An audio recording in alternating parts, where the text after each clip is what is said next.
Ano nga ba ang impeachment?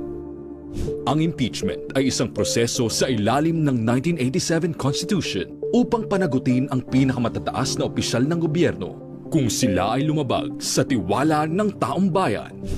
Nagsisimula ito sa pag-file ng isang impeachment complaint na sa kalaunan ay maaaring humantong sa isang trial.